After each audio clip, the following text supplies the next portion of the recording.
శుభోదయం మిత్రులారా, వార్తా కథనాలపై విశ్లేషణ కార్యక్రమం టీజీటీవీ మార్నింగ్ న్యూస్ కు స్వాగతం. నేను మీ జర్నలిస్ట్ సత్య. ముందుగా రాష్ట్రంలో జరుగుతున్న రాజకీయ పరిణామాలను కనుక పరిశీలించినట్టయితే జూబ్లీ హిల్స్ ఉప ఎన్నిక మరి ఇక్కడ ఏదైతే దగ్గర పడుతున్న తరుణంలో ముఖ్యమంత్రి రేవంత్ రెడ్డి మన జూబ్లీ హిల్స్ ఉప ఎన్నికపై చేతులెత్తేసినట్టుగా కనబడతా ఉన్నది.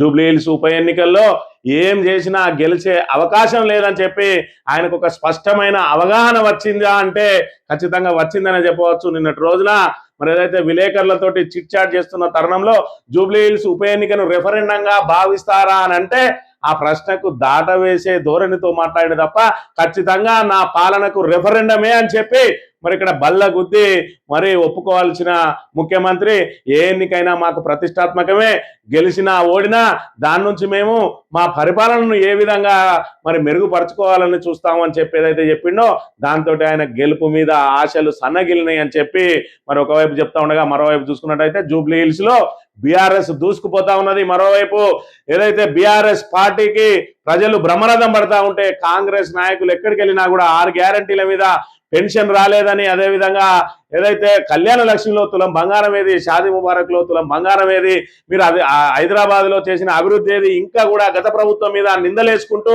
ఆరోపణలు చేసుకుంటూ కాలం వెల్లదీస్తే సహించేది లేదు అన్నట్టుగా జూబ్లీ హిల్స్ నియోజకవర్గ ప్రజల నుంచి మరి ఇక్కడ స్పందన లభిస్తూ ఉన్నది. ఏదైతే వాళ్లకు ఒకవైపు బీఆర్ఎస్ కు స్పందన లభిస్తూ ఉంటే మరోవైపు కాంగ్రెస్ మీద ఎదురుదాడి జరుగుతున్న తరుణంలో వారం రోజుల పాటు మరి ఇక్కడ ఒక ముఖ్యమంత్రి కాలుకు బలపం కట్టుకున్నట్టుగా పూర్తిగా అన్ని డివిజన్లలో కూడా మరి కార్నర్ మీటింగ్లు ఏర్పాటు చేసినా కూడా పరిస్థితిలో ఏమాత్రం మార్పు రాకపోవడంతో రేవంత్ రెడ్డి చేతులు ఎత్తేక తప్పని పరిస్థితి ఏర్పడ్డది. ఒకసారి రేవంత్ రెడ్డి ఏం మాట్లాడిండో విన్నట్టయితే, ఇప్పుడు రాజిరెడ్డి ఈ అన్ని కాలం జరిగిన మాట అతంపతం లేని మాట, ప్రతి ఎన్నిక మా ప్రభుత్వం యొక్క ఫలితానికి పరీక్షనే. ప్రతి ఎన్నికల్లో వచ్చే ఫలితాలని గెలిచినా ఓడినా విశ్లేషించుకొని ఇంకా ఎట్లా బాగా పనిచేయాలి, పరిపాలన అందించాలి, పేదలకు సహాయం చేయాలనేది మా ఆలోచన. ముఖ్యమంత్రి గారికి ఇంటెలిజెన్స్ రిపోర్ట్ అనేది ఉంటుంది. అదేవిధంగా ఆయన చేయించుకున్న అంతర్గత సర్వేలు కానీ వివిధ ప్రైవేటు సంస్థల సర్వేలు కానీ చెప్పిన ఆ ఫలితమే ఈరోజు ముఖ్యమంత్రి లోపల ఉన్న బేలతనం బయటపడతా ఉన్నది. మరి ఇది కాలం చెల్లిన మాటలట. ఏదైతే 23 నెలల పాలన తర్వాత వచ్చిన ఒక ఉప ఎన్నికల్లో మరి ఇక్కడ వారం రోజుల పాటు స్వయంగా ప్రచారం చేసిన అనంతరం విలేకరులు అడిగిన ప్రశ్నకు మరి బాజాప్తా నా ఎన్నిక ఈ ఉప ఎన్నిక అనేది నా పాలనకు రిఫరెండమే అని చెప్పి అంగీకరించకుండా కాలం చెల్లిన మాటలు అని చెప్పి మరి ఇంకా కూడా ఏదో దాటేసే ప్రయత్నం చేస్తూ ఉన్నాడు. తెలంగాణ ప్రజానీకం అంతా కూడా గమనిస్తూ ఉన్నది. రేవంత్ రెడ్డి మాటలు ఏ విధంగా ఉంటాయో మనందరికీ తెలిసిందే. మరి ఇక్కడ ఒకవైపు కళ్ళ ముందు జరుగుతూ ఉన్న అంశాన్ని కూడా మరి ఇక్కడ కళ్ళకు కట్టినట్టు కనబడతా ఉన్నా కూడా దానికి కూడా మసిపూసి మారేడికాయ చేసే విధంగా ఏ విధంగా ఆయన మాటలు ఉంటాయనే విషయాన్ని ఒకసారి గమనించినట్టయితే, 80 ఏళ్ళ కంటే ముందు కురిసినంత అత్యధిక వర్షపాతం ఈరోజు నగరంలో కురిస్తే ఏ కాలనీలైనా ముప్పు గురైనాయా? ఇంత పెద్ద ఎత్తున మరి వర్షం కురిసిందట. 80 ఏళ్ళ కంటే ముందు కురిసినంతటువంటి వర్షం కురిసిన ఏ కాలనీ అన్నా మరి ఇక్కడ ముంపు గురైందట. ఎందుకంటే సార్ పెద్ద పెద్ద సంస్కరణలు తీసుకొచ్చిండు. ఇంకా ఆయన చెప్తాడు పెద్ద పెద్ద బాయిలు తవ్విండట. మరి ఎక్కడ తవ్విండో ఒకసారి చూద్దాం. ఏ రోజైనా జలమయమైనవా? వాటన్నిటిని హైడ్రాన్ పెట్టి ఒకప్పుడు చంద్రబాబు నాయుడు గారు వాటర్ హార్వెస్ట్ తీసుకొస్తే నేను ఇప్పుడు వాటర్ హార్వెస్టింగ్ వెల్స్ అని 10 లక్షల 20 లక్షల లీటర్ల నీళ్లను రోడ్ల మధ్యనే పెద్ద పెద్ద బావులు తయారు చేసి భూమిలో నీళ్లు ఇంకిపోయేటట్టు చేసి రోడ్ల మీదకి వచ్చే నీళ్లను భూమిలో పెద్ద బావులు తవ్వి దాంట్లో నిల్వ. ఆయన వేదాంతి ఈయన సిద్ధాంతి అన్నట్టు చంద్రబాబు నాయుడు వాటర్ హార్వెస్టింగ్ అవి తయారు చేస్తే ఈయన ఏకంగా వాటర్ హార్వెస్టింగ్ వెల్సే తయారు చేసిండ. మరి హైదరాబాద్ లో వాటర్ హార్వెస్టింగ్ వెల్స్ మరి ఎవరికి కనబడకుండా రోడ్ల మధ్యలో ఎక్కడ తయారు చేసిండో ఈయన ఏమంటాడు, ఒక్క కారణం వచ్చిందా హైడ్రా మొత్తం అవిడి చేసిందట. అసలు హైడ్రా విధి విధానాలు ఏందో, హైడ్రా ఏం పని చేస్తుందో తెలంగాణలో ఏ వ్యక్తిని అడిగినా చెప్తాడు. హైడ్రా ఎందుకు ఏర్పాటు చేసింది కాంగ్రెస్ ప్రభుత్వం అని అంటే, హైడ్రా పేదల ఇల్లు కూల్చడానికి ఏర్పాటు చేసింది రేవంత్ రెడ్డి ప్రభుత్వం. హైడ్రా పేదల నుంచి భూములను గుంజుకోవడానికి ఏర్పాటు చేసింది. హైడ్రా అనేది పెద్దల భూములు కాపాడడానికి ఏర్పాటు చేసింది. హైడ్రా అనేది బ్లాక్ మెయిలింగ్ కోసం ఏర్పాటు చేయబడ్డది తప్ప ఎక్కడ రోడ్ల మీదకి నీళ్ళు రాకుండా చూసింది. ఇదివరకట రోడ్ల మీదకి నీళ్ళే రాలేదట. మరి ఇక్కడ ఈ కాలనీల ప్రజలందరూ పడుతున్న ఇబ్బందులు ఏంది, మరి కథ ఏందో ఒక్కసారి చూడాలి. నడి ఇళ్లలోకి వచ్చిన నీళ్ళువి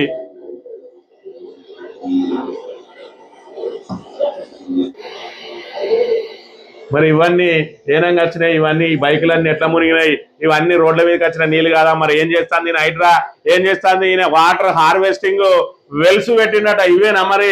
ఇదే ఇళ్లలో ఇట్లా పెట్టిండు కావచ్చు వాటర్ హార్వెస్టింగ్, అదైతే వెల్స్ అవన్నీ తీసుకొచ్చి ఇళ్ల కింద సెల్లార్లలో మరి నీళ్లు మునగనీకి ఇట్లా పెట్టిన కళ్ళ ముందు కనబడతా ఉన్నా కూడా మరి దాన్ని బుకాయించే తత్వం కలిగిన ఏకైక ముఖ్యమంత్రి, సిగ్గు ఎగ్గు ఏది లేకుండా మరి ఈ నోటికి ఏదొస్తాయి అది మాట్లాడుకుంటూ ఉండే మరి ముఖ్యమంత్రి ఆయన పనితనం కనుక చూసినట్టయితే ఇక్కడ చెప్తాడు, ఈయన ఇదివరకు 23 నెలల నుంచి 2.5 లక్షల కోట్ల అప్పు తీసుకొచ్చి ఇప్పటి వరకు కొత్త నిర్మాణం లేదు, కొత్త ప్రాజెక్టు లేదు, పెండింగ్ ప్రాజెక్టులు పూర్తి చేసింది లేదు, 6 గ్యారెంటీలు అమలు చేసింది లేదు, 420 హామీలు నెరవేర్చింది లేదు. కానీ ఇవాళ ఏదైతే కేసీఆర్ గారు కట్టిన సచివాలయమే వృధానట, కేసీఆర్ గారు కట్టినటువంటి కమాండ్ కంట్రోల్ వృధానట. ఇక ఏదో దయ్యాలు వేదాలు వలిస్తున్నాయి ఒకసారి విన్నట్టయితే.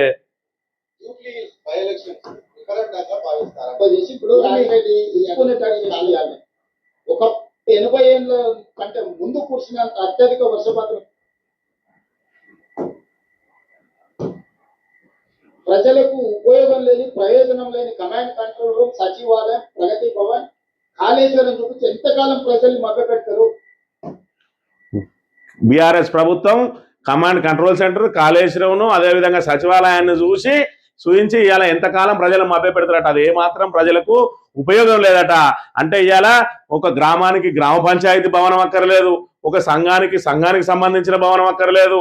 మరి ఇక్కడ ఏదైతే ఏదైతే రాష్ట్రానికి సంబంధించిన పాలకవర్గం మొత్తానికి అధికారులందరూ అక్కడ కూర్చొని పరిపాలన చేసేటువంటి ఆ సచివాలయమే అక్కర్లేదట. పోలీస్ వ్యవస్థను పటిష్టపరచడానికి 10 లక్షల కెమెరాలతోటి ఇవాళ హైదరాబాద్ మీద నిఘా నేత్రం ఏర్పాటు చేసి దానికి ఒక కమాండ్ కంట్రోల్ సెంటర్ ఏర్పాటు చేసి అక్కడి నుంచి మరి ఇక్కడ ఫ్రెండ్లీ పోలీసింగ్, అదేవిధంగా నిరంతర నిఘా ఏర్పాటు చేసిన పోలీస్ కమాండ్ కంట్రోల్ సెంటర్ను ఇవాళ ఈయన తన దేనిగా వాడుకున్నా కూడా ఆయన మాటల్లోనే విన్నట్టయితే, ప్రజలకు ఉపయోగం లేని ప్రయోజనం లేని కమాండ్ కంట్రోల్ రూమ్, సచివాలయం, ప్రగతి భవన్, కాళేశ్వరం చూపించి ఎంతకాలం ప్రజల్ని మభ్యపెడతారు? రేవంత్ రెడ్డి సచివాలయం అవుతారు. అసలు సిగ్గున్నారే మాట్లాడి కమాండ్ కంట్రోల్ రూమ్ మా తాతదా? నా క్యాంప్ ఆఫీస్ కింద దాన్ని వాడుకుంటున్నా. క్యాంప్ ఆఫీస్ కింద వాడతాడు. సరే, అయినప్పటికీ నీకెందుకు క్యాంప్ ఆఫీసు? ప్రజలకు ఉపయోగం లేని నీ క్యాంప్ ఆఫీస్ ఎందుకు అవసరం? ఇలా ఏదైతే నీకు కావాలనుకున్నటువంటి సరే కలెక్టరేట్లు అయినా కూడా ఇలా ప్రజలకు ఉపయోగం లేని కలెక్టరేట్లు ఎందుకు? ఇలా ప్రజలకు ఉపయోగం లేని గ్రామ పంచాయతీలు ఎందుకు? ఇలా ప్రజలకు ఉపయోగం లేని మండల పరిషత్లు ఎందుకు? దాని నుంచి ఏమైనా ఉద్యోగాలు వచ్చినాయనంటే అసలు నీకు మైండ్ ఉన్నదా అని చెప్పి ఇలా తెలంగాణ ప్రజానీకం ఒకసారి మరి అదైతే విచిత్రమైన ఆశ్చర్యానికి లోనవుతున్న పరిస్థితి.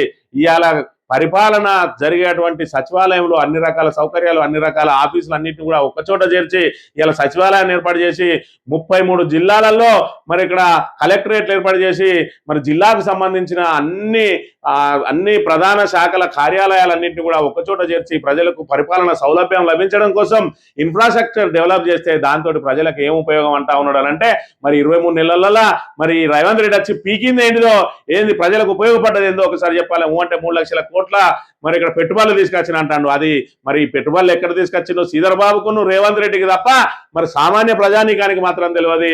మరి ఓన్లీ పేపర్ల మీదనే రాసుకొని వచ్చి మరి ఇక్కడ ఉన్నాయి మీరు అని చెవులను సంతోషపెట్టే ఈ రేవంత్ రెడ్డి మాటలు, ఈయన పరిపాలన, ఆయన కథను చూసి జూబ్లీ హిల్స్ మరి ఇక్కడ ప్రజలు చీత్కరిస్తున్న వేళ ఇవాళ ఆయన ఏ విధంగా మరి అసహనానికి గురైతా ఉన్నాడు, ఏ విధంగా మరి ఇలా పరిపాలనను గాలికి వదిలేసి మంత్రులందరినీ కూడా జూబ్లీ హిల్స్ లో తిప్పినా కూడా ప్రయోజనం లేదని చెప్పి ఆయన అసహనం, ఫ్రస్ట్రేషన్ ఏ విధంగా ఉన్నదో మనం గమనించవచ్చు. ఏది ఏమైనా కూడా మరి రేవంత్ రెడ్డి పనితీరుకు జూబ్లీ హిల్స్ ఎన్నిక రెఫరెండమే, మీరు డబ్బులు ఇచ్చినా ఇంకేమిచ్చినా ఇవాళ జూబ్లీ హిల్స్ ప్రజలు మీ పక్షాన లేరు అని చెప్పి రేవంత్ రెడ్డి చేతులు ఎత్తేయడంతో తెలిపింది. మరి ముందుగా వార్తా కథనం కనుక పరిశీలించినట్టయితే నమస్తే తెలంగాణలో నిన్నటి రోజున మరి ఇక్కడ వర్కింగ్ ప్రెసిడెంట్ కేటీఆర్ గారు, బీఆర్ఎస్ వర్కింగ్ ప్రెసిడెంట్, అదేవిధంగా మరి ఇక్కడ జూబ్లీ హిల్స్ అభ్యర్థిని మాగంటి సునీతమ్మ మరి వాళ్ళ రోడ్ షోకు అనూహ్య స్పందన లభిస్తా ఉన్నది. అనూహ్య స్పందన, దానికి తోడు ఈ రకంగా టీవీలు ఏర్పాటు చేసి మరి ఇక్కడ రేవంత్ రెడ్డి ప్రభుత్వ వైఫల్యాలను హైడ్రా ద్వారా ఏ విధంగా మరి బుల్డోజర్ వ్యవస్థతోటి ఏ విధంగా ప్రజలు ఏదైతే నిరుపేదలు ఏ విధంగా ఇబ్బందులకు గురవుతున్నారు అనేది కళ్ళ కట్టినట్టు చూపించడంతో ప్రజల నుంచి అనూహ్య స్పందన లభిస్తా ఉన్నది. దాని ఫలితమే నిన్నటి రోజున ఆయన రెఫరెండంగా స్వీకరిస్తారా అంటే మరి నీకు రాజిరెడ్డి నీకేమన్నా ఉన్నదా అనే కాలంజెల్లిన మాటలు మాట్లాడుతూ ఉన్నాడు. కాలంజెల్లిన మాటలే ఉంటది. నీ 23 నెలల పరిపాలనకు ఇవాళ జరిగిన జూబ్లీ హిల్స్ ఎన్నిక ఒక రెఫరెండం అయితే రేపటి రోజున రాష్ట్ర వ్యాప్తంగా జరగబోయే స్థానిక సంస్థల ఎన్నికలు కూడా ఖచ్చితంగా రెఫరెండంగా నువ్వు భావించకపోయినా నీ కాంగ్రెస్ పార్టీ అధిష్టానం భావిస్తుంది. ఖచ్చితంగా నీకు కర్రుగాల్చి వాత పెట్టక తప్పదనే విషయాన్ని గమనించాలి. హైదరాబాద్ 2 నెలల్లోనే బర్బాద్. రేవంత్ కు దమ్ముంటే పాలన చూపించి ఓట్లాడగాలి. కేటీఆర్ సవాల్. కేసీఆర్ చేసిన అభివృద్ధిని చూసి ఓటేయాలని ప్రజలకు పిలుపు. వెంగళరావు నగర్ లో బీఆర్ఎస్ రోడ్ షో. మరి ఇక్కడ ఎవరన్నా అధికారంలో ఉన్న వాళ్ళు ఈ 23 నెలల పాటు మేము అధికారం మరి ఇక్కడ పరిపాలన చేసినాం, మా పరిపాలన మీకు నచ్చితేనే ఓటేయండి, మా పరిపాలన 23 నెలల పరిపాలనలో మేము రాష్ట్ర వ్యాప్తంగా గివి తీసుకొని వచ్చినాం, ఈ కొత్త సంస్కరణలు పెట్టినాం, ఈ కొత్త మరి నిర్మాణాలు చేపట్టినాం, ఈ కొత్తగా ప్రాజెక్టులు పూర్తి చేసినాం, ఈ కొత్తగా ఆయకట్టు తీసుకొచ్చినాం, ఈ కొత్తగా వ్యవసాయాన్ని అభివృద్ధి చేసినాం, ఈ విధంగా రైతులకు ప్రయోజనం చేసినాం, ఈ విధంగా మహిళలకు ప్రయోజనం చేసినాం అని చెప్పుకోవాలి. కానీ ఇంకా కూడా కాళేశ్వరం కూలిపోయింది, మరి ఈ కార్ రేసులో ఇదైంది అని ఒకరు ఇవాళ హిందూ ముస్లిం గొడవలను సృష్టించి హిందూ ముస్లింల కోసం ఇద్దరు కొట్లాడుతున్నట్టుగా ఒకరు ముస్లింల పక్షాన ఒకరు హిందువుల పక్షాన ఉండి సమస్యలను పక్కదారి పట్టించి అభివృద్ధి మీద చర్చ జరగకుండా ఉండేందుకు 2 జాతీయ పార్టీలు దొంగ నాటకాలు ఆడుతూ ఉంటే ఇవాళ 10 ఏళ్ళు చేసిన అభివృద్ధిని చూసి ఓటేయండి. ఇవాళ 23 నెలల కాలంలో కాంగ్రెస్ లో పడుతున్న అష్ట కష్టాలకు మీ జూబ్లీ హిల్స్ అనేది మరి ఇలా ఒక పరిష్కారంగా మారాలి. జూబ్లీ హిల్స్ ఉప ఎన్నికలో కనుక కాంగ్రెస్ ను చిత్తుగా ఓడిస్తే మీ నియోజకవర్గంతో పాటు ఇలా రాష్ట్ర వ్యాప్తంగా కూడా కాంగ్రెస్ ఒళ్ళు దగ్గర పెట్టుకొని పనిచేస్తుంది. 6 గ్యారంటీలు ప్రజలకు ఇచ్చిన హామీలను కనుక నెరవేర్చకపోతే ఖచ్చితంగా వాళ్ళు కర్రుగాల్చి వాత పెడతారని వాళ్ళు ఒక సెటరైట్ అవుతారు. 6 గ్యారంటీలలో ఎన్నో కొన్నన్నా అమలయ్యే అవకాశం ఉంటుందని చెప్పి ఇలా జూబ్లీ హిల్స్ ఉప ఎన్నికల్లో మరి ఖచ్చితంగా కాంగ్రెస్ కర్రుగాల్చి వాత పెట్టాలని మరి ఇక్కడ బీఆర్ఎస్ నాయకులు చేస్తున్న ప్రచారానికి అనూహ్యమైన స్పందన లభిస్తా ఉన్నది. మరోవైపు ఎంఐఎంను తోడు తెచ్చుకొని ముస్లిం ఓట్లు కొల్లగొట్టాలని చూస్తే ఇలా ముస్లింలందరూ కూడా తిరగబడుతున్న పరిస్థితి. దాంతో ఎంఐఎం నేతలు కూడా అక్బరుద్దీన్ కానీ అసదుద్దీన్ ఓవైసీ కానీ ఇద్దరు కూడా ప్రచారానికి రాకుండా మా ఎంఐఎం పేరు వాడుకుంటే వాడుకో, లేదంటే ఒక ఎమ్మెల్యేనో ఎమ్మెల్సీనో ఇస్తాం పక్కన పెట్టుకొని తిప్పుకోగానే మేము మాత్రం ప్రచారంలో పాల్గొనేది లేదు అని చెప్పి వాళ్ళు కూడా బ్యాక్ అయిన పరిస్థితి.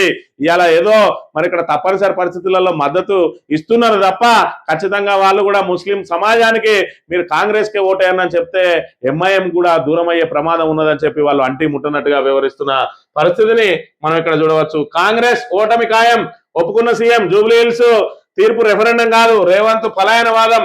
జూబ్లీ హిల్స్ లో గెలుపై చేతులెత్తేసిన సీఎం సర్వే ఫలితాలపై తానేమీ మాట్లాడబోనని స్పష్టీకరణ. ఓడితే ఫలితాలను విశ్లేషించుకుంటామని వెల్లడి అని చెప్పి మరి ఇక్కడ తప్పనిసరి పరిస్థితి ఇప్పుడే విన్నాం. మరి ఇక్కడ జూబ్లీ హిల్స్ ఉప ఎన్నిక రెఫరెండంగా తీసుకుంటారా అంటే ఆయన తీసుకోవడానికి సిద్ధంగా లేడు. ఎందుకంటే వారం రోజుల పాటు స్వయంగా ఆయనే ఫీల్డ్ మీదకి పోయి చూసి వచ్చిండు, ప్రజల నాడి ఏ విధంగా ఉన్నదో చూసిండు. ఇంటెలిజెన్స్ ఎప్పటికప్పుడు చెప్తా ఉన్నది ఖచ్చితంగా కాంగ్రెస్ కు కర్రుగాల్చి వాత పట్టబోతా ఉన్నారని చెప్పి ఇంటెలిజెన్స్ సమాచారం, అంతర్గత సర్వేలు, ప్రైవేట్ నుంచి తెప్పించుకున్న సర్వేలు, ఈయన ఫీల్డ్ ఎంక్వైరీ ఇవన్నీ చూసిన తర్వాత ఆయన ఒక మన నిర్ణయానికి వచ్చిండు. ఖచ్చితంగా జూబ్లీ హిల్స్ లో గెలిచే అవకాశం లేదు అని, అందుకే తాను ఖచ్చితంగా రెఫరెండంగా తీసుకోవడానికి ఆయన ముందుకు రాలేదు అనే విషయాన్ని మనం ఇక్కడ గమనించాలి. ఇక కాంగ్రెస్ ఏదైతే మరి ఇక్కడ పూర్తి స్థాయిలో ఓటమి తప్పదని చెప్పి ఏదైతే నిర్ణయానికి వచ్చిందో బీఆర్ఎస్ నాయకులను వేధింపులకు గురి చేస్తా ఉన్నది. నియోజకవర్గం కాని చోట కూకట్పల్లిలో ఇక్కడ మాజీ ఎమ్మెల్యే మర్రి జనార్దన్ రెడ్డి ఇంటి మీద, అదే విధంగా ఎమ్మెల్సీ రవీందర్ రెడ్డి ఇంటి మీద, అందరి మీద కూడా ఇవాళ దాడులు చేస్తా ఉన్నది. పోలీసులతోటి వేధింపులకు గురి చేస్తా ఉన్నది, ఇళ్లలో సోదాలు చేస్తా ఉన్నది. ఇక్కడ కూకట్పల్లి నియోజకవర్గం మూసాపేట డివిజన్ లో తన ఇంట్లో పోలీసులు చొరబడి చేసిన తనిఖీల్లో తమ బనీలు డ్రాయర్లు మాత్రమే దొరికాయని మీడియాకు చూపిస్తున్న మాజీ మంత్రి మర్రి జనార్దన్ రెడ్డి మొత్తం ఇల్లంతా ఎనుకులాడిండు. ఆయనకట ఏదైతే వాళ్ళ ఇంట్లో డబ్బులు దాచిరని సమాచారం మేరకు మేము వచ్చినామని చెప్పి పోలీసులు ఆయనను కనీసం లోపలికి కూడా వెళ్ళనీయకుండా మొత్తం అన్ని సోదాలు చేస్తే ఆఖరికి మరి ఇక్కడ అండర్వేర్లు తప్ప వాళ్ళకు పోలీసు వాళ్ళకి ఏం దొరకలేదు అని చెప్పి ఇక్కడ వ్యంగ్యంగా ఆయన చూపిస్తున్న పరిస్థితిని మనం ఇక్కడ గమనించాలి. బీఆర్ఎస్ పై సోదాల్లో దొరికింది లోదుస్తులే, తనిఖీలతో వేధింపులు తవ్వి తీసిందేం లేదు, బీఆర్ఎస్ నేతల ఇళ్లపై దాష్టికం ప్రచారానికి ఆటంకాలే ఉద్దేశం అని చెప్పి ఎన్ని రకాల నానా ప్రయత్నాలు చేస్తా ఉన్నది. ఇప్పటికే నవీన్ యాదవ్ చేసే రౌడీయిజం, గుండాయిజం, ఆయన అనుచరుల గుండాయిజం, ఎక్కడికక్కడ ప్రచారానికి వస్తున్న బీఆర్ఎస్ నాయకుల మీద దాడులకు పాల్పడడానికి ప్రయత్నం చేస్తూ ఉంటే జూబ్లీ హిల్స్ ఎన్నికల్లో మరి ఇక్కడ నవీన్ యాదవ్ అభ్యర్థిత్వాన్ని తీవ్రంగా వ్యతిరేకిస్తా ఉన్నారు జూబ్లీ హిల్స్ జనం. ఇదేం రౌడీయిజం, ఇలా ఎమ్మెల్యే కాకముందే ఏ విధంగా రౌడీయిజానికి పాల్పడతా ఉంటే రేపు ఎమ్మెల్యే గెలిచిన తర్వాత తమను ఇళ్లలో ఉండనిస్తారా అని చెప్పి మరి ఒక డిసైడ్కి వచ్చిండ్రు. ఇలా నిరుద్యోగ జేఏసీ ఎవరైతే ఉన్నారో నిరుద్యోగులు వాళ్ళ మీద దాడులకు పాల్పడ్డారు. ఇదంతా కూడా ప్రజలు చూస్తున్నారనే కనీస ఇంగిత జ్ఞానం లేకుండా కాంగ్రెస్ ఒకవైపు ఇటు రౌడీలతోటి దాడులు చేస్తూ మరోవైపు పోలీసులతోటి ఈ విధంగా మరి బీఆర్ఎస్ నేతలను నిలువరించే ప్రయత్నం చేస్తా ఉన్న పరిస్థితిని కూడా మనం ఇక్కడ గమనించాలి. ఇక్కడ చూసుకుంటే జూబ్లీ హిల్స్ ఓటర్లకు నగదు పంచేందుకు కార్పొరేటర్ సిఎన్ రెడ్డి ఇంట్లో శుక్రవారం సాయంత్రం జరిగిన కీలక భేటీ అనంతరం నోట్ల కట్టలతో బయటకు వస్తున్న కాంగ్రెస్ పార్టీ నేతలు ఆల్రెడీ మరి ఇక్కడ కాంగ్రెస్ నేతల చేతులలో డబ్బులు ఎవరి వాళ్ళకు ముట్టినాయి. బస్తీలలో బస్తీ నాయకులకు అప్పచెప్పి ఒక్క ఓటుకు 5,000 అయినా పర్లేదు ఇచ్చేయండి, మనం జూబ్లీ హిల్స్ లో ఏదో విధంగా బయటపడాలని చూస్తా ఉన్నారు. కనీసం మరి ఇక్కడ ఏదైతే ఆస్పాస్ కనీసం ఓ 1,000, 2,000, 3,000, 5,000 ఓట్ల తేడాతోటి ఓడిపోయినా మంచిదే, కానీ మరి భారీ ఓటమి లభించినట్టయితే ఖచ్చితంగా గద్దె దిగక తప్పదు అని చెప్పి రేవంత్ రెడ్డి మరి అష్ట కష్టాలు పడతా ఉన్నాడు. దాంతో ఇక లాస్ట్ కి మిగిలింది చివరి 2 రోజులలో పోల్ మేనేజ్మెంటే. ఆ పోల్ మేనేజ్మెంట్ కోసం ఇప్పటికే ఎక్కడి బస్తీకి అక్కడ 100 మందికి ఒకరు చొప్పున 100 మందికి ఒకరు చొప్పున ఆల్రెడీ డబ్బుల పంపిణీ కోసం ఎవరి డబ్బులు వాళ్లకు మరి ముఠ చెప్తున్న పరిస్థితిని కూడా మనం ఇక్కడ చూడవచ్చు. మోదీని కలిస్తేనే నిధులు వస్తాయి, మోదీతో బంధాన్ని బయటపెట్టిన రేవంత్ రెడ్డి ప్రధాని బడేబాయ్ అని పిలుస్తానని వెల్లడి. అలా పిలవడం వల్లే పనులవుతున్నాయని స్పష్టీకరణ. ఢిల్లీలో మోదీతో కాంగ్రెస్ అధిష్టానం ఫైటింగ్, ఇక్కడ మాత్రం అదే పార్టీ సీఎం దోస్తానా, అదే పార్టీతో సీఎం దోస్తానా. మరి మోడీని అలా పిలిస్తేనే నిధులు వస్తాయట. మరి ఇక్కడ 2 బడ్జెట్లు జరిగినాయి పార్లమెంట్ లో, 2 బడ్జెట్లలో కూడా 0 బడ్జెట్ వచ్చింది, ₹1 రాలేదు. మరి మోడీని కలిసి బడేబాయ్ అని పిలిస్తే ఇప్పుడు తీసుకొచ్చిన నిధులేవి, దాని ద్వారా చేసిన అభివృద్ధి ఏది? ఇక్కడ నుంచి కనీసం గ్రామ పంచాయతీలకు ఏదైతే పాలక వర్గాన్ని మరి ఎన్నిక చేయలేని దుర్మార్గ ప్రభుత్వం, చేతగాని ప్రభుత్వం ఇది. దాంతో కేంద్ర ప్రభుత్వం నుంచి రావాల్సిన నిధులు 2 సంవత్సరాల నిధులు సుమారు 1,200 కోట్లు గ్రామ పంచాయతీలకు రావాల్సిన నిధులు కూడా మరి ఇక్కడ ఉష్కాకి అయిపోయినాయి అని అంటే ఈ చేతగాని దద్దమ్మ ప్రభుత్వం ద్వారా ఇవాళ తెలంగాణ పరిస్థితులు ఏ విధంగా ఉన్నాయనేది మనం ఇక్కడ చూడవచ్చు. నాతో అస్సలు అయితే లేదు, ఆదాయం లేదు, అప్పులు పుడతలేవు, ఏం చేయాలో తెలుస్తలేదు, మీరే చెప్పండి. మరోసారి చేతులెత్తేసిన సీఎం. నెలకు వచ్చేది 18,000 కోట్లు, మిగిలేది 5,000 కోట్లే. ఫీజు రియంబర్స్మెంట్ పైసలు ఎక్కడి నుంచి తెచ్చేయాలి? రైతు బంధు ఆపాలనా, రైతు బీమా ఆపాలనా, ఆరోగ్యశ్రీ ఆపాలనా? ఆదాయం ఉద్యోగుల జీతాలకే సరిపోతున్నది, నెల ఆపాలనా? మరి ఛార్జీలు పెంచుతామంటే ప్రతిపక్షం అడ్డుకుంటా ఉన్నదట. మరి ఇక్కడ చూసుకున్నట్టయితే వాళ్ళనే కమిటీ వేయనండి, ఆర్ కృష్ణయ్య మందకృష్ణ మాదిగలనట, వాళ్ళనే కమిటీ వేయమని అంటాడు. వాళ్ళ చేతిలో చిట్టా అప్పగిస్తా, డిసెంబర్, జనవరి, ఫిబ్రవరి, మార్చి 4 నెలల ప్రణాళిక వాళ్ళనే చేయమనండి, మొత్తం ఆదాయం వాళ్ళకి అప్పగిస్తాం, గల్లాపెట్టి దగ్గర వాళ్ళనే కూర్చోబెడతాం, వచ్చే ఆదాయంలో ఎవరికి ఎలా పంచుతారో పంచండి, ప్రభుత్వ ఉద్యోగులు కూడా ఆలోచించాలి, చెక్కులన్నీ మీ దగ్గరనే ఉన్నాయని చెప్పి నిన్న నిర్వహించిన విలేకరుల సమావేశంలో ముఖ్యమంత్రి రేవంత్ రెడ్డి మాట్లాడతాడు. మరి ఏం లేవు, నేనేం చేయాలి, నాతోటి అయితే లేదు అని చెప్పి బాటంగానే చెప్తా ఉన్నాడు. మరి ఇక్కడ కట్టాల్సి వచ్చినప్పుడు మాత్రం నాయకులు ఏమంటాడు, ఇక ఉత్తుత్తి హామీలు ఇవ్వను, మనకేం తక్కువనే, ఆ 3 లక్షల కోట్ల బడ్జెట్ ఉన్నది మన దగ్గర, నీ ఓయికి పోతాడు, మీకు 1000 కోట్లు అట్లా ఎడవ చేతితోటి కొట్టేస్తా అంటాడు. మరి ఇక్కడ మూసి ప్రక్షాళనకు 150,000 కోట్లు పెట్టి మూసి ప్రక్షాళన చేస్తా అంటాడు. మరి 300 కోట్లతోటి అయిపోయే ఏదైతే కాళేశ్వరం ప్రాజెక్టు మరమ్మతు చేయడం కానీ 25,000 కోట్లు పెట్టి తమ్మిడియేటి నుంచి మళ్ళీ కొత్త ప్రాజెక్టు కట్టి నీళ్ళని ఇక్కడ తీసుకొని వస్తాడట. ఈ అస్తవ్యస్త నిర్ణయాలతోటి ఇదేదైతే మరి కక్ష సాధింపు, కక్ష రాజకీయాలతోటి ఇవాళ తెలంగాణను భ్రష్టు పట్టించి ఇవాళ హైడ్రా పేరుతోటి ఆదాయానికి గండి కొట్టింది రేవంత్ రెడ్డి కాదా అనే విషయాన్ని ఒకసారి ఆలోచన చేయాలి. ఇవాళ తెలంగాణ అభివృద్ధిలో దూసుకుపోతున్న తరుణంలో రేవంత్ రెడ్డి రూపంలో ఇవాళ తెలంగాణకు శాపం దాకింది. ఇవాళ నీ పాలన ఏదైతే అస్తవ్యస్తంగా ఉండడం మూలంగా నువ్వు తీసుకునే నిర్ణయాల మూలంగా ఇవాళ మన ఆదాయం పడిపోయింది. ఇవాళ ఎవరినో తీసుకొచ్చి గల్లా పెట్టకాడ కూర్చుని పెడతా అంటే చేతగాకపోతే దిగిపోవాలి, కానీ నువ్వు ఎవరికో అప్పచెప్పి మరి ఇక్కడ ఆ 18,000 కోట్లతో పంచుడు అని అంటే 18,000 కోట్లతో పంచుడు కాదు. ఇవాళ ప్రభుత్వం తీసుకునే నిర్ణయాల వల్ల మన ఆదాయాన్ని పెంచుకునే అవకాశాలు ఉంటాయి. ఆదాయాన్ని సృష్టించాలి, సంపదను సృష్టించాలి. నాయకుడు అనేటోడు సంపదను సృష్టించాలి, పేదలకు సంక్షేమానికి అభివృద్ధికి సమపాలలో ఖర్చు చేయాలి. అది చేతగానంలో ఇవాళ ఏదైతే గద్దెనెక్కితే తెలంగాణ ఏ విధంగా దివాలా తీస్తా ఉందో కనబడతా ఉన్నది. దీనికి మార్గం ఆర్ కృష్ణయ్యనో మందకృష్ణ మాదిగనో కమిటీ వేసి అక్కడ గల్లపెట్ట కాడ కూర్చున్నాడు కాదు. ఇవాళ ముఖ్యమంత్రి అనేటోడు తీసుకునే నిర్ణయాలు సరైన నిర్ణయాలు తీసుకునే చేతగాని దద్దమ్మ ముఖ్యమంత్రులు గద్దె దిగిన రోజునే మళ్ళీ తెలంగాణ అనేది పురోగతి ఉంటది. రేపటి రోజున కేసీఆర్ గారు మళ్ళీ ముఖ్యమంత్రి పీఠం మీద కూర్చున్న తర్వాత మాత్రమే తెలంగాణ పురోభివృద్ధి సాధ్యమైంది తప్ప రేవంత్ రెడ్డి కాదు. రేవంత్ రెడ్డి కాంగ్రెస్ లో ఉన్న ఏ నాయకుడు గద్దెనెక్కినా కూడా మన ఈ 3 ఏళ్ల పాటు ఈ దుస్థితి మనకు తప్పదు అనే విషయాన్ని మనం ఇక్కడ గమనించాలి. ఇక రాలిన వరే కూలిన రైతు, అన్నదాతను ముంచిన వర్షం, వేసిన పంట చేతికి రాక రాజన్న సిరిసిల్ల జిల్లా గజసింగవరంలో ఆగిన రైతు గుండె. ఇక్కడ చూసుకున్నట్టయితే పొలంలో ఏదైతే మరి ఇక్కడ పడిపోయి ఉన్నదో నేల కొరిగిన దాన్ని చూసి రైతు గుండె పగిలింది. అక్కడే అదే పొలంలోనే గుండాగి చనిపోయిండు. ఇలా రైతులకు ఎన్ని కష్టాలు, యూరియా కోసం రోడ్ల మీద ఎంత పడిగాపులు కాసిరు, ఇవన్నిటిని దాటుకుంటూ వచ్చి ఇవాళ పంట చేతికొచ్చే సమయంలో మరి ఇక్కడ అకాల వర్షాలతోటి మొత్తం పంట నేల కొరిగి ఇవాళ రైతు గుండె పగిలి చచ్చిపోవాల్సిన దుస్థితి ఏర్పడ్డది ఇవాళ తెలంగాణలో అనే విషయాన్ని మనం ఇక్కడ గమనించాలి. తమాషాలు చేస్తున్నారా? కాలేజీలు ఎలా సంపాదిస్తున్నాయో తెలుసు. వచ్చే ఏడాది డొనేషన్లు ఎలా తీసుకుంటారో చూస్తా. అధికారులను తిడితే ఫీజు రియంబర్స్మెంట్ రాదు. 3 నెలలకో 6 నెలలకో ఫీజులు విడుదల చేస్తాం. మా హయాంలో బకాయిలనే ముందుగా చెల్లిస్తాం. విద్యా సంస్థలను బంద్ పెడితే మీతో చర్చలు ఉండవు. కళాశాల యాజమాన్యాలకు రేవంత్ బెదిరింపులు అని చెప్పి మరి ఇక్కడ ఏదైతే ఫీజు రియంబర్స్మెంట్ చెల్లిస్తేనే, మా బకాయిలు చెల్లిస్తేనే మేము కాలేజీలు తెరుస్తామని చెప్పి 3 తారీఖు నుంచి ఏదైతే నిర్వాధికంగా బంద్ పెట్టిందో ఇటు బట్టి విక్రమార్క ద్వారా వాళ్ళతో చర్చలు జరుపుతా ఉన్నాడు. ఇక్కడ బ్లాక్ మెయిల్ రాజకీయాలకు పాల్పడతా ఉన్నాడు. మీరు డొనేషన్లు ఎట్లా తీసుకుంటారో చూస్తా అంటున్నాడు. అంటే ఆ డొనేషన్లు తీసుకోవడం చట్టబద్ధమా చట్ట విరుద్ధమా? మరి చట్ట విరుద్ధమే అయితే నీ ఫీజు రియంబర్స్మెంట్ అడగకుండానేమో వాళ్ళు ఎంతైనా దోసుకోవచ్చు. ఫీజు రియంబర్స్మెంట్ అడిగి నీ మీద పోరాటం చేస్తే మాత్రం వాళ్ళను ఏ విధంగా నడుపుతారో, ఎంత సంపాదిస్తారో నాకు తెలుసు అని బెదిరింపులకు పాల్పడతా ఉన్నాడు. అంటే ఈ బెదిరింపు, ఈ బ్లాక్ మెయిల్ రాజకీయాలతోటే ఇవాళ అన్ని సంస్థలను భ్రష్టు పట్టిస్తా ఉన్నాడు రేవంత్ రెడ్డి అనే విషయాన్ని మనం ఇక్కడ గమనించాలి.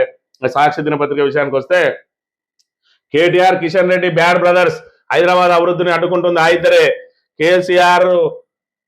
కేటీఆర్ కిషన్ రెడ్డి కాదు, ఇవాళ ఆర్కే బ్రదర్స్ ఏదైతే రేవంత్ రెడ్డి, కిషన్ రెడ్డి, ఆర్కే బ్రదర్స్ వీళ్ళిద్దరు కలిసి రాష్ట్రాన్ని భ్రష్టు పట్టిస్తా ఉన్నారు. 2 జాతీయ పార్టీలు ఇవాళ రాష్ట్రాన్ని భ్రష్టు పట్టిస్తా ఉన్నది. కేంద్ర ప్రభుత్వం ఒక్క పైసా విధిల్చదు. ఇక్కడ 8 మంది ఉంటారు, ఇద్దరు మరి ఇక్కడ కేంద్ర మంత్రులు ఉంటారు. రాష్ట్ర ప్రభుత్వం పరిపాలన చేతగాక ఇలా హైడ్రా లాంటి దాన్ని హైడ్రాని తీసుకొని వచ్చి రియల్ ఎస్టేట్ ను కుప్పగొల్చి బిల్డర్లను బెదిరించి కాంట్రాక్టర్లకు డబ్బులు ఇవ్వకుండా అభివృద్ధిని పూర్తి స్థాయిలో మరి ఇక్కడ ముంచింది ఇవాళ రేవంత్ రెడ్డి. దానికి వంతవాడుతున్నది కిషన్ రెడ్డి. ఇవాళ వీళ్ళు ఏది కూడా మరి ఏదైతే రాష్ట్ర ప్రభుత్వ వైఫల్యాలను ఒక్కరు కూడా ప్రశ్నించరు. కేంద్ర ప్రభుత్వ వైఫల్యాలను రేవంత్ రెడ్డి ప్రశ్నించడు. ఇక్కడ ఢిల్లీలో మరి వాళ్ళు కుస్తీ పడతారు, గల్లీలో మాత్రం ఇద్దరు కలిసి దోస్తానా చేస్తూ ఒకరికొకరు మరి అన్నదమ్ముల్లాగా మిత్రపక్షాల్లాగా పనిచేస్తా ఉన్నాయి. అందుకే ఇవాళ బీజేపీ తెలంగాణలో సర్వనాశనమైంది. ఇవాళ జూబ్లీ హిల్స్ ఎన్నికల్లో డిపాజిట్ తెచ్చుకో దమ్ముంటే అని చెప్పి రేవంత్ రెడ్డి చేస్తా ఉన్నాడు అని అంటే ఇవాళ బీజేపీ పరిస్థితి ఎంత దిగజారిందో. నాతోడు స్నేహం చేస్తే నువ్వు నాశనం అవుతావు అని చెప్పి రేవంత్ రెడ్డి చెప్పగానే చెప్తా ఉన్నాడు. అయినా కూడా కిషన్ రెడ్డికి అర్థం కావడం లేదనే విషయాన్ని మనం ఇక్కడ గమనించాలి. ఈ కాలేజీల బంద్ విరమనట, ఫీజు రియంబర్స్మెంట్ పై ప్రభుత్వంతో చర్చలు సఫలం అని చెప్పి చెప్తా ఉన్నాడు. ఇక్కడనేమో బ్లాక్ మెయిల్ చేస్తున్నారా, కాలేజీలు బంద్ పెడితే ఫీజు రియంబర్స్మెంట్ అడగరా, వచ్చేసారి డొనేషన్లు ఎలా తీసుకుంటారో చూస్తా, కాలేజీలు బంద్ పెడితే మీతోటి చర్చలే ఉండే అన్నాడు. ఇక్కడ మాత్రం చర్చలు నడిపిస్తా ఉన్నాడు. ఇక్కడ బయటికి మేకపోతు గాంభీర్యమా, లేదంటే మరి ఇక్కడ బ్లాక్ మెయిల్ చేసి అక్కడ చర్చలను ఓకే చేయడానికి ఏదైతే మరి ఇక్కడ బట్టి విక్రమార్కతో చర్చలు జరుగుతా ఉన్నాయో ఆ చర్చలలో ఫతి నాయకులు ఎవరైతే ఉన్నారో ఈ కాలేజీల నాయకులు వాళ్ళు మరి ఇక్కడ అక్కడ చర్చలకు అంగీకరించాలంటే ఇక్కడ నుంచి నేను బెదిరిస్తా, అక్కడ నువ్వు వాళ్ళను భుజగించు, మొత్తానికైతే ఈ సమస్యకు గట్టెక్కుదాం, మన దగ్గర ఎట్లాగూ డబ్బులు లేవు, మనం ఇస్తామంటే వాళ్ళు నమ్మే పరిస్థితుల్లో లేరు, కానీ ఎంతో కొంత వదిల్చి మనం ఇది నడిపించకపోతే మన ఇజ్జత్ మానం పోతుంది. 3 సంవత్సరాల మీద నడిపించుకుందాం, ఆ తర్వాత కేసీఆర్ వచ్చినాక ఆ బకాయిలు ఆయనే కట్టుకుంటాడు, మనకు సంబంధం లేదన్నట్టుగా వివరిస్తా ఉన్నాడు రేవంత్ రెడ్డి అనే విషయాన్ని మనం ఇక్కడ గమనించాలి. ఈ ఆంధ్రజ్యోతి విషయానికి వస్తే కిషన్ రెడ్డి కేటీఆర్ బ్యాడ్ బ్రదర్సే మీరందరూ ఏదైతే కాంగ్రెస్ బీజేపీ ఇలా బ్యాడ్ పార్టీస్ అయిపోయినాయి. తెలంగాణ ఇంటి పార్టీ బీఆర్ఎస్ ను వదులుకొని ఇలా తెలంగాణ ప్రజానీకం ఎంత నరక యాతన అనుభవిస్తున్నారనేది ఇవాళ మీ 2 పార్టీలను 16 ఎంపీలు ఇచ్చి ఇవాళ కేంద్ర ప్రభుత్వం నుంచి రూపాయి తెచ్చుకోలేక ఇవాళ రాష్ట్ర ప్రభుత్వాన్ని మరి ఇక్కడ మీరు ఏదైతే పరిపాలన చేయలేక రాష్ట్ర ప్రభుత్వాన్ని ఏ విధంగా నాశనం చేస్తా ఉన్నారో తెలంగాణ ప్రజానీకం అంతా కూడా చూస్తా ఉన్న పరిస్థితిని మనం ఇక్కడ ప్రధానంగా గమనించాలి. ఇక అడిగిన అనుమతులు ఇవ్వనందుకు బ్లాక్ మెయిల్ చేస్తున్నారా, ఆరోరా రమేష్ 12 కాలేజీలకు అనుమతి అడిగిండు. జయప్రకాష్ మహబూబ్నగర్లోని కాలేజీకి హైదరాబాద్ లో ఆఫ్ క్యాంపస్ ఇవ్వమన్నాడు. ఇక్కడ ముఖ్యమంత్రి కార్పొరేటర్ కంటే కిందికి దిగజారి మాట్లాడుతా ఉన్నాడు. ఇక్కడ చూసుకున్నట్టయితే ఒక ముఖ్యమంత్రి కాలేజీలు అనుమతులు అడిగితే ఇయ్యనందుకే వాళ్ళు స్ట్రైక్ చేస్తా ఉన్నారు అని చెప్తా ఉన్నారు అని అంటే నీ అసమర్థత ఏ విధంగా ఉన్నది, నీ తెలివి తక్కువతనం ఏ విధంగా ఉన్నదో ఇక్కడనే బయటపడతా ఉన్నది. ఇలా వాడెవడో కాలేజీకి అనుమతి అడిగితే నువ్వు ఇవ్వకపోతే ఇవాళ కాలేజీలు మొత్తాన్ని బంద్ పెట్టి రాష్ట్ర ప్రభుత్వాన్ని ఇబ్బంది పెడతా ఉన్నాడని చెప్పుకుంటున్నావు అంటే ఇది నీకు సిగ్గుచేటు కాదా, నీ పాలనా వైఫల్యం కాదా? నువ్వు కార్పొరేటర్ని అనుకుంటున్నావా, లేకపోతే ముఖ్యమంత్రిని అనుకుంటున్నావా, ఇంకా జడ్పీటీసీ లెవెల్లోనే ఉన్నావా, ఇంకా ఏదైతే బ్లాక్ మెయిల్ చేసుకుంటా మరి ఏ విధంగా అయితే ఒక్కొక్క మెట్టు ఎక్కుకుంటూ వచ్చినావో వాళ్ళు కూడా నిన్ను బ్లాక్ మెయిల్ చేస్తారని చెప్పి ఆ బ్లాక్ మెయిల్ ఫోబియాలో ఉన్నావా? మొత్తానికైతే ముఖ్యమంత్రి స్థానాన్ని దిగజారుస్తా ఉన్నాడు రేవంత్ రెడ్డి అనే విషయాన్ని మనం ఇక్కడ చూడాలి. వారి వ్యూహం ఓట్ల కొనుగోలే. సీఎం రేవంత్ కేటీఆర్ ఇప్పుడు అదే పనిలో ఉన్నారు. జూబ్లీ హిల్స్ కాస్మోపాలిటన్ నియోజకవర్గం అక్కడ సెంటిమెంట్ కుదరదు, బీఆర్ఎస్ పగటికాలే. రేవంత్ రెడ్డి చేరే పార్టీలో ఇక మజ్లిస్ మాత్రమే మిగిలింది. జూబ్లీ హిల్స్ కాషాయ జెండా ఎగరడం ఖాయం. ఇంద్రజ్యోతి ఇంటర్వ్యూలో రేవంత్ మన కేంద్ర మంత్రి కిషన్ రెడ్డి అక్కడ సెంటిమెంట్ కుదరది, బీఆర్ఎస్ పగటికాలే. కాంగ్రెస్ అయితే అసలు గెలుస్తుందనే ఆలోచన కిషన్ రెడ్డికి లేదు. ఇక మిగిలింది ఎవరా అంటే బీఆర్ఎస్. మరి ఇక్కడ బీఆర్ఎస్ ను ఓడియాలంటే నేను ఏం చేయాలి? వీలైనన్ని ఓట్లు చీల్చాలి. వీలైనన్ని ఓట్లు చీలిస్తే ఇలా బీఆర్ఎస్ కాకుండా కాంగ్రెస్ గెలుస్తుంది. కిషన్ రెడ్డికి ఎవరు గెలవాలి? కాంగ్రెస్ గెలవాలి. ఎందుకు గెలవాలనంటే శత్రువుకు శత్రువు మిత్రుడు అన్నట్టు ఇలా బీఆర్ఎస్ ను బలహీన పరిస్థితినే మన రెండు పార్టీలు ఇక్కడ మనగడ ఉంటాయి. మన ఇద్దరం తర్వాత కొట్లాడుకుందాం, కానీ బీఆర్ఎస్ ను మనం లేకుండా చేస్తే రేపు మరి నువ్వు నేను ఇద్దరమే ఎలుకోవచ్చు తెలంగాణ అనుకుంటా ఉన్నాడు. కానీ తెలంగాణ ప్రజలు ఇంటి పార్టీ బీఆర్ఎస్ ను ఈ రెండు పార్టీలు పొత్తు పెట్టుకున్నా కూడా ఓడించలేము అనే విషయం రేపటి రోజున జూబ్లీ హిల్స్ ప్రజలు తేట తెల్లం చేయబోతా ఉన్న అంశాన్ని అయితే మనం ఇక్కడ చూడవచ్చు. ఓటమి భయంతోనే జూబ్లీ హిల్స్ ఉప ఎన్నిక ఫలితం రెఫరెండం కాదని సీఎం రేవంత్ రెడ్డి అంటున్నాడు అని చెప్పి మరి ఇక్కడ ఖచ్చితంగా రెఫరెండం కాదు అని చెప్పి చెప్తా ఉన్నాడు అని అంటే మరి ఆయనకు ఆల్రెడీ ఓడిపోతున్నామనే సంకేతాలు వచ్చినాయి. ఆయన కూడా బహిరంగంగానే చేతులెత్తేసిండు. జూబ్లీ హిల్స్ ఉప ఎన్నికను రెఫరెండంగా భావిస్తారంటే ఎస్ ఖచ్చితంగా భావిస్తామని చెప్పలేకపోతా ఉన్నాడు అని అంటే ఆయన ఓటమి ఆల్రెడీ ఒప్పేసుకున్నాడనే విషయాన్ని అయితే మనం ఇక్కడ గమనించవచ్చు. ఇక చివరి ఏదైతే దింపుడు గల్లం ఆశలు పెట్టుకున్నాడు మరి ఇక్కడ ఏదైతే కేసీఆర్ మన బీఆర్ఎస్ కు బీజేపీకి అంటగట్టే ప్రయత్నం చేస్తే కనీసం ముస్లిం ఓటర్లు అందరూ కూడా ఒకవైపు ఒరుగుతారనే ఆలోచన ఉన్నది. కానీ నీ మాటలు ఎవరు కూడా నమ్మే పరిస్థితి లేదు. ఎందుకంటే నువ్వు మాట్లాడే మాటలకు పొంతనే లేదు. ఇవాళ హైదరాబాద్ ప్రజలు స్వయంగా మరి ఇక్కడ మొన్నటి వరదలకు ఇళ్లకు నీళ్ళు వచ్చి మరి నానా ఇబ్బందులు పడతా ఉంటే మేము హైడ్రా ద్వారా పెద్ద పెద్ద బాయిలు తవ్వించి ఈ నీళ్ళన్నింటినీ కూడా ఆ బాయిలలో పంపించి అసలు రోడ్ల మీద ఒక వరద వచ్చిందానే అని చెప్పి వాళ్ళని అడుగుతాడు.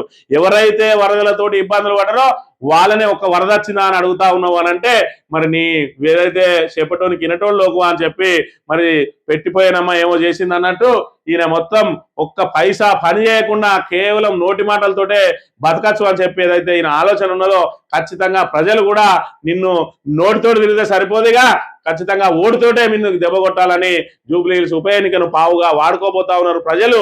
ఇవాళ ఏదైతే చేతగాని ప్రభుత్వానికి అసమర్థ ప్రభుత్వానికి మరి నలిగిపోతున్న ప్రజలకు మధ్య జరిగే పోరాటం ఇది. ఈ పోరాటంలో ఈ నలిగిపోతున్న ప్రజలు పైచేయి సాధించాలంటే జూబ్లీ హిల్స్ లో మిమ్మల్ని చిత్తుగా ఓడించాలి. అది ఓడించడానికి ప్రజలందరూ కూడా నడుం కట్టిండ్రు. ఆ నడుం కట్టిండ్రు అనే విషయం నీకు కూడా అర్థమైంది. అందుకే ఇవాళ రెఫరెండంగా భావించడానికి ముందుకు రావడం లేదు. మరి ఇక్కడ తెలంగాణ ప్రజలారా ఒక్కసారి గమనించండి, ఈ జూబ్లీ హిల్స్ ఉప ఎన్నికనే కాదు రేపు రాబోయే స్థానిక సంస్థల ఎన్నికల్లో కూడా ఖచ్చితంగా కాంగ్రెస్ కు డిపాజిట్ రాకుండా చిత్తుగా ఓడిస్తేనే రేపటి రోజున ఈ 3 సంవత్సరాల పాటు ఒళ్ళు దగ్గర పెట్టుకొని తెలంగాణ సంపదనంతా మరి ఇక్కడ పూర్తి స్థాయిలో దోచుకున్న వాళ్ళే ఇలా ఆరోపణలు చేసుకుంటూ బతుకుతా ఉన్నారు. 2.5 లక్షల కోట్లు తీసుకొచ్చి ఎక్కడ పెట్టిండు రేవంత్ రెడ్డి? ఇలా జనాలకు సమాధానం చెప్పాలి. కేసీఆర్ హయాంలో 10 సంవత్సరాల కాలంలో ఎన్ని అభివృద్ధి పథకాలు జరిగినాయి, ఎన్ని రోడ్లు వేసిండు, హైదరాబాద్ ఏ విధంగా అభివృద్ధి జరిగింది, కాళేశ్వరం లాంటి బృహత్తరమైన ప్రాజెక్టు ద్వారా మనకు అసలు తాగునీటికి కొరత లేకుండా ఏ విధంగా జరిగింది, ఎంత ఇన్ఫ్రాస్ట్రక్చర్ డెవలప్ అయింది, 7,000 మెగావాట్లు ఉన్న కరెంటు ఇలా 22,000 మెగావాట్ల ఉత్పత్తికి ఏ విధంగా చేరుకున్నది, అది మరి ఉట్టిగానే అయిందా అనే విషయాన్ని ఒక్కసారి తెలంగాణ ప్రజానీకం అంతా కూడా గమనించాలి. ఈ చేతగాని దద్దమ్మ కాంగ్రెస్ ప్రభుత్వాన్ని ఏదైతే వాళ్ళు చెప్పిన గాలి మాటలు నమ్మి మనం మోసపోయినామో దాన్ని సరిదిద్దుకోవాల్సిన బాధ్యత మన మీదనే ఉన్నది. 3 ఏళ్ల తర్వాత వాళ్ళకి బుద్ధి చెప్పుడు కాదు, ఇప్పుడు వచ్చిన ఎలక్షన్లలో వాళ్ళకి బుద్ధి చెప్తేనే ఈ 3 సంవత్సరాలు వాళ్ళు ఒళ్ళు దగ్గర పెట్టుకొని పనిచేస్తారనే విషయాన్ని గమనించాలని కోరుతూ ఇది ఈ రోజు మార్నింగ్ న్యూస్. తిరిగి థ్యాంక్ యూ వెరీ మచ్.